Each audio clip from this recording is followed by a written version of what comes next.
إن الحمد لله نحمده ونستعينه ونستغفره ونعوذ بك من شرور أنفسنا ومن سيئات أعمالنا من يهده الله فلا مضل له ومن يضلل فلا هادي له وأشهد أن لا إله إلا الله وحده لا شريك له وأشهد أن محمدا عبده ورسوله أما بعد قال عز وجل في الكتاب المجيد أعوذ بالله من الشيطان الرجيم بسم الله الرحمن الرحيم يا أيها الذين آمنوا اتقوا الله حق تقاته ولا تموتن إلا وأنتم مسلمون.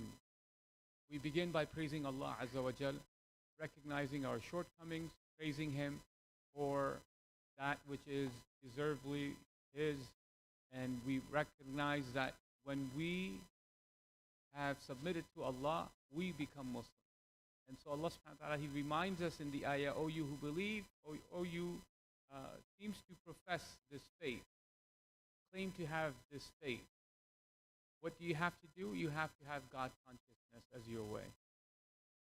And this time limit that has been given to you, that is all that we have a chance to become one of those people who are called Muslimun, those people who submit to Allah. We recognize that there is no one worthy of worship except Allah, and that Prophet Muhammad ﷺ is His abd, His servant, and also His messenger. Sallallahu alaihi wasallam. I want to go back to from connecting from last week, 3 o'clock khutbah, and as I see many of our middle schoolers and high schoolers are here, I'm trying to, inshallah, as the Quran, Ramadan is the month of Quran, we're going to try to go through the meaning of the Quran in terms of the meta phase, in terms of the big principle approach, inshallah. Big rules that we could follow. And before I go there, I want to give you an experience that I saw, or I had. And that is going to the Haram. Many of you, mashallah, have gone for Umrah and Hajj and Ziyarah. And I've always noticed like how people would go in the doors, they were always rushing and they were anxious and they were a little bit stressed out, and they had people with them, at times of Hajj and even Umrah. It's very difficult. There are a lot of people. And just getting to it, and there are people who've been there and there are people who are trying to get there first time, and they are very anxious and they want to see the Kaaba. And as they're going in there, you see like this hurry up kind of haste, they want to go. And then I would observe people coming out of the door, and they seem like the happiest, shiny faces. They don't have care for nothing. Like they're not like rushing anymore. They're calm, they're serene, their hearts are like settled. It's almost as if what they were looking for, they received. And then I experienced that, and I said, I'm going to see if that's true with the people at the masjid. And I've always noticed like how people are coming in and how people leave the masjid. I don't know if you've noticed it. They're always like smiling, they're talking to one another, they're in good mood. That's just from personally, I see that as a result of making dhikr, remembering Allah. Just the result. Just like if you added something in terms of emotional intelligence or emotional balance or your mindset, mental health, that's the result of people coming into the masjid and going out and remembering Allah. And that's a gift from Allah Azza wa Jal. So I want to remind the young people who are here, why do we have to go to the masjid? We could pray at home. Right? Why do we? It's a good question. And so Prophet Muhammad ﷺ encouraged us to come to the masjid. Allah mentioned on the day of Jumu'ah, come to the masjid. And He mentioned that, to go towards the dhikr Allah, to be accurate. So today, as we talked about last time, about Surah Al-Baqarah and Al-Imran, and how Adam's story is the first story, and how the first command is to worship God. That's the first command if you're reading from Surah Al-Fatiha to Baqarah. The Al-Fatiha is request, guide us, basically give us guidance. And all of the Quran is given as the jawab, or as the answer to your prayer. Ihdina siratal mustaqim. So this is what's given to us. The first story of Adam Iblis is that the angels fail a test. Did you ever read that way? The angels failed a test. And the test was, most people say, oh, Adam failed his test. No, read it first. Read it carefully. Allah subhanahu wa ta'ala said, could you name these things or these asma? Angel said, Subhanaka. We don't know. La ilma lana illa ma 'allamta lana. We don't have knowledge except that you have taught us. And Adam told the names. This is what the Arabic word. We don't know the exact nature of it. But the Prophet Adam was able to say, and he passed the test. Angels didn't pass the test. And then another individual failed a test. And that individual was Iblis, who said, oh, I have to perform sajda to him. And that's the beginning of our story, of human story on this planet. That Allah said, I will send you guidance, but be wary of this individual, Shaitan, Iblis, or his people, or those who follow him. Be wary of them, because they will take you to hell. Very simple. And guidance will come, follow those people, follow those prophets, follow those scriptures. And that's where the story begins. And then we see billions of people coming to this planet. Same story. People say, oh, religion, old times. Nothing has changed. Nothing has been given to us by people who could add even an atom worth of knowledge to al-akhirah. They cannot tell whether you put all of the philosophers, all of the intellectuals, all of the scientists, all of them ask one question. After you die, what happens?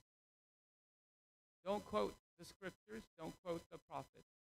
After you die, what happens? And there's a blank there. And the only answer that could come from are from the prophets who have brought this message to us.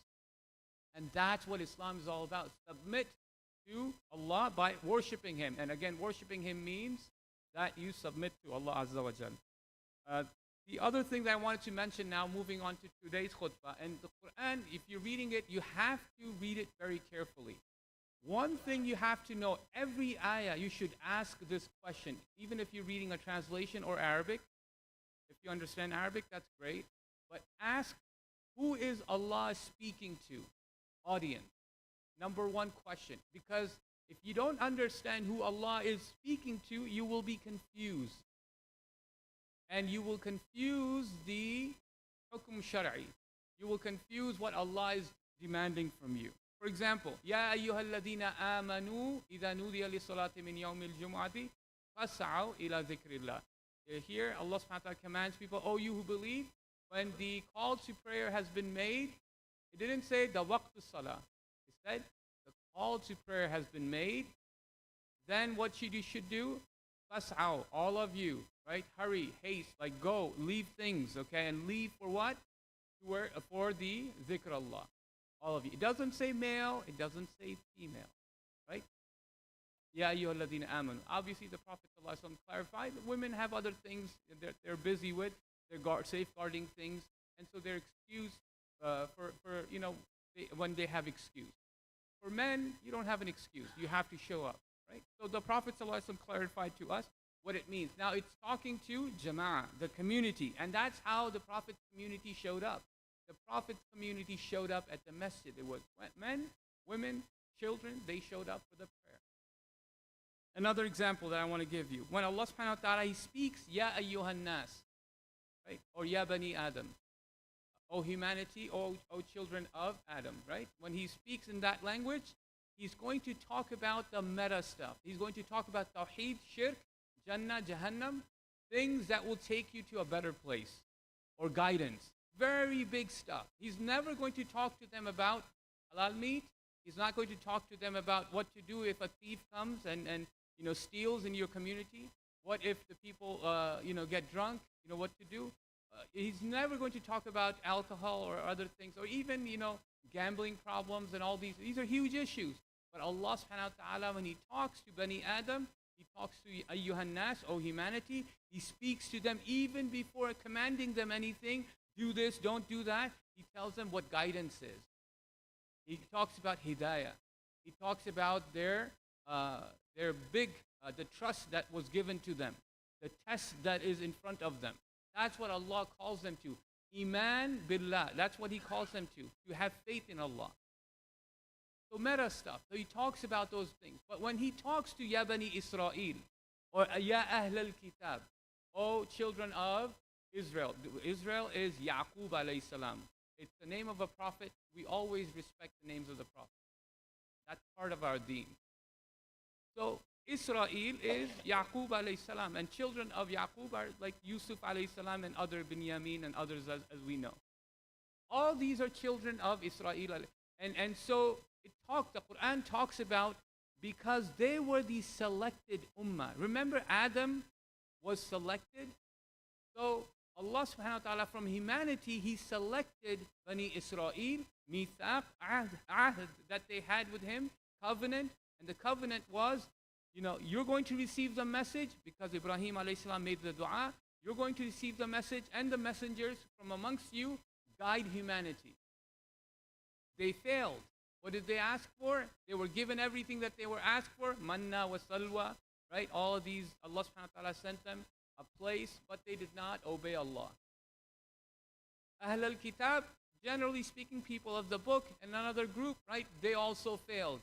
Why? Because they started with the creedal issues. Is it three? Is it one? Allah says it in the book, Al Imran. He says it. Don't say Thalithu Thalatha. Don't say these things. Do you know what you're uttering? Don't say, don't you know that that Isa was created just like Adam, without a father? Did Adam have a... So intellectual arguments. Allah subhanahu wa ta'ala mentioned these to them. So if Allah is speaking to Ahl al-Kitab, you have to be careful. We have to take a lesson. Where did they fail? Are we doing as a community? So it's not speaking to individually. Obviously, you take the lesson, right, when it comes to Iman. But He's speaking that don't make the same mistakes of these nations before us. And then Allah subhanahu wa ta'ala, He also speaks to not just humans. He speaks with the jinn. Ya ma'ashar al-jinni wal-insi in istata'atum an tanfudu min aqtar as-samawati wal-ard fanfudu. Right? Oh, jinn and mankind, if you think you could get out of this whole thing that Allah has created, go try it. Do your best. You can't get out of the grip of Allah. Right? Allah's universe is vast. And so He speaks to them about it, because the jinn and ins, they're both are going to be, the result's going to be that the Jahannam, Allah said, I will fill the Jahannam with humans and jinns. And another surah, it talks about, I believe, Tahrim, is that the rocks, boulders, and the human beings are going to be the oil, the fuel of the fire. So this is the message that Allah delivers, but we have to know who is Allah speaking with. That's number one.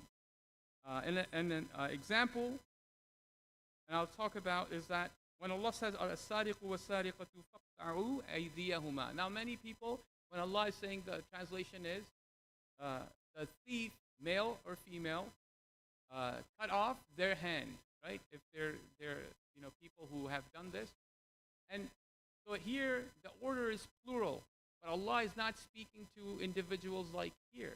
Allah is speaking to the political authority. Allah is speaking to those who are in charge of public affairs. As Allah mentions, Atiullaha wa atiur Rasul wa ulil amri minkum. When He says, obey God, obey the messenger, and those people who are in charge of your affairs. You come to the masjid, the imam, he has a responsibility to lead. You have to follow. If the imam says this is the time, when the time of Dhuhr, what time? 1:10 or 1:05? You follow the imam. Ulil amri minkum. It's not you start deciding, I am the imam now, or I get to decide. Oh, it's the sunnah. I get to give my opinion about things. When you go out, traffic laws, you have to obey, otherwise you get a ticket, right? And that's how we understand. That's a very clear example for us. Firefighters, they don't let you open your house or have a certificate of occupancy unless the firefighters come in and they say, hey, you have a good system here for firefighting, right? So you have to obey those who are in charge over you. And that's how the deen is. And when you go to the ulama, when the religious scholars, people of knowledge, you listen and they tell you this is how you recite the Quran, you follow. You say, okay. You don't say, oh, you know what? I'm going to go my way. So that's how Allah subhanahu wa ta'ala speaks. So if Allah is speaking to us, we have to pay attention. Who is He speaking to first? And sometimes when you read, they say, why is the name of Musa alayhi salam mentioned so many times and the Prophet only 4 or 5 times? 4 times, I believe, Muhammad, 1 time Ahmad. And if you read, the Quran speaks, right? First person, second person, third person. First person is mutakallim, right? So the speaking person. I, we, right? So individual speaking. Allah subhanahu wa ta'ala, nahnu, He used the word. But He never uses the word nahnu, we have done. He doesn't use plural, although it's the royal we, right? The majestic. Allah uses, as the kings would say, we have decided. Just one king, but He would say, well, we have decided. Allah subhanahu wa ta'ala, He speaks that way, but when He comes to His tawheed, He always, meaning belief in one God, inni ana Allah. I am, meaning one person, right? One individual. He doesn't use we, Allah. And so to clarify, so people don't get confused over things. And so this is how Allah subhanahu wa ta'ala, He speaks to us and He clarifies to us. And when we're reading the book of Allah, translation Arabic, we must pay attention to some of these big items. So we are, inshallah, guided by the book of Allah with a sound understanding and a sound heart, inshallah. Ameen. وقولوا قولي هذا واستغفر الله لي ولكم ولسائر المسلمين والمسلمات.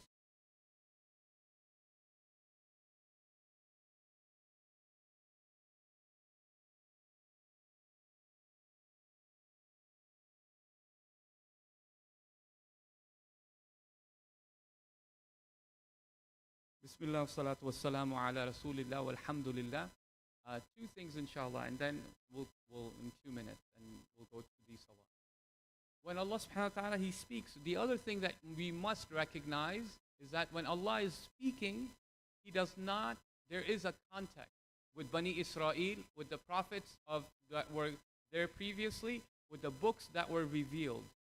So if it's talking about Bani Israel, you would find that Allah subhanahu wa ta'ala, sometimes He gives you ishara. Like He talks about, وَاتْلُوا عَلَيْهِمْ نَبَأَ ابْنَيْ آدَمْ بِالْحَقِّ. Tell them the story of the 2 sons, Ibnay, of Adam in truth. Meaning this is what the matter is. Because some places it's been confused. In the Bible or in other places. What the people have been telling stories, oh this happened. But Allah subhanahu wa ta'ala, He never uses the names of Habil and Qabil, right? Cain and Abel. But we find it in the Bible. So all of the information is not just given a signal, a ishara, that, hey, this is, you could find this information because it has been mentioned before. Allah revealed to people, right? But, and the Prophet Muhammad sallallahu alaihi wasallam, he has also explained in many of the ahadith as well. So, knowing the details come either in the previous books or through the Prophet Muhammad sallallahu alaihi wasallam. And for that, you have to, for example, the story of Musa alayhi salam and Khidr in the Quran, in Surah Al-Kahf. We read it every Friday. But the name Khidr is never mentioned. Right? Khidr is never mentioned. In the Quran, no. But we understand Khidr is mentioned in the hadith of the Prophet sallallahu alaihi wasallam. The last thing, inshallah, I want to mention, as you are reading, and the context is very important. We talked about the first person, second person, third person. We talked about who is Allah speaking to. Last thing, when you're reading the Quran, context is very important. Quran is not a book that you could put, like, these rosy quotes and send it to, like, people, right? Because there's always a story behind it. That's how, at least, I understand. There's so much more information, and if you misquote it, if you don't give the context, you wouldn't understand. Right? وَقُولُوا لِلنَّاسِ حُسْنًا. And speak well to people. Speak well to people. That is a very good thing to do. Who was Allah speaking to when He said that?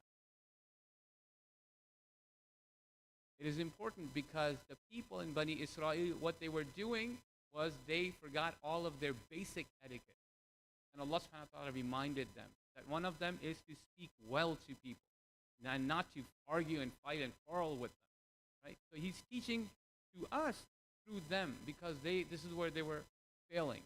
And so we get to understand the context, who is Allah speaking with, and then understand. And the ayah that you read always, if you're confused over something, obviously look at the tafsir or ask the scholars. But you could always read the ayah before or the ayah after it and get a better understanding, inshallah. So those are the things I wanted to mention, inshallah. May Allah subhanahu wa ta'ala accept from us.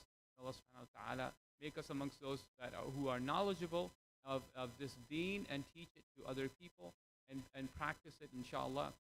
And may Allah subhanahu wa ta'ala make us amongst those people who strive to learn Quran as it should be learned. May Allah subhanahu wa ta'ala make us amongst those individuals who are people of Allah, people of Quran, reciting the Quran morning and evening. And may Allah subhanahu wa ta'ala accept it from us. And those individuals who are sick in our community, may Allah forgive them and have mercy on their souls. May Allah have forgiveness for them, and may Allah subhanahu wa ta'ala give them shifa. Those who passed away, may Allah subhanahu wa ta'ala have mercy on their soul. Ameen bi rahmatika ya arhamar rahimin wa aqimus salah.